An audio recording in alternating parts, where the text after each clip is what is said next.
¿Ya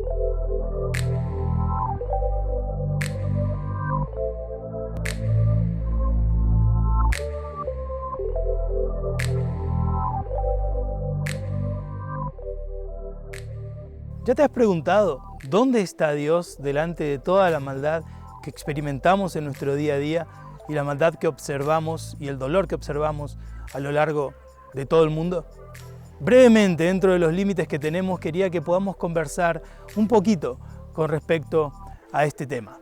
He encontrado muchas personas a lo largo de los años que tienen grandes dificultades para poder comprenderlo, y tampoco te voy a decir que yo lo comprendo en la totalidad. Yo también me he encontrado en muchas situaciones en las que esto es demasiado difícil de comprender, pero quería que juntos podamos reflexionar en este tema.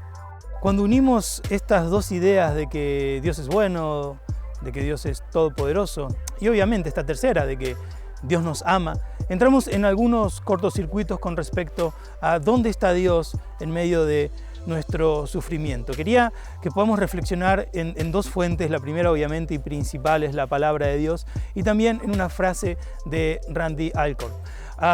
Con respecto al sufrimiento, ¿dónde está Dios cuando yo estoy sufriendo, cuando mi familia está sufriendo, cuando suceden las guerras, las grandes epidemias o pandemias como la que acabamos de atravesar hace un poco más de un año?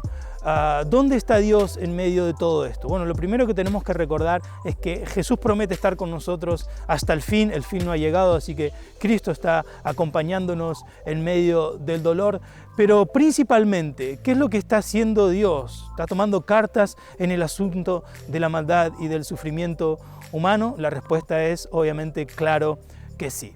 Vamos a leer la palabra de Dios en Juan capítulo 1.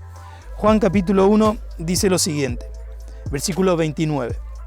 Al día siguiente, Juan vio que Jesús se le acercaba y dijo: miren, el Cordero de Dios que quita el pecado del mundo. Miren, el Cordero de Dios que quita el pecado del mundo. Es muy interesante que Juan, al observar a Jesús, tantas cosas podría decir al respecto de él, tantos adjetivos, tantas palabras, pero se enfoca primero en la cuestión de catalogarlo dentro de un cordero, ¿no? Y refiriéndonos quizás al sacrificio seguramente, pero principalmente hablando de las consecuencias de su obra, que sería quitar el pecado del mundo, el pecado que genera la maldad, el pecado que genera el dolor, el pecado que genera el sufrimiento y que sus consecuencias últimas generan tanto dolor en el ser humano, en su existencia. El Señor está en su obra enfocado directamente a enfrentarse a este pecado, erradicarlo y erradicar la maldad y el dolor.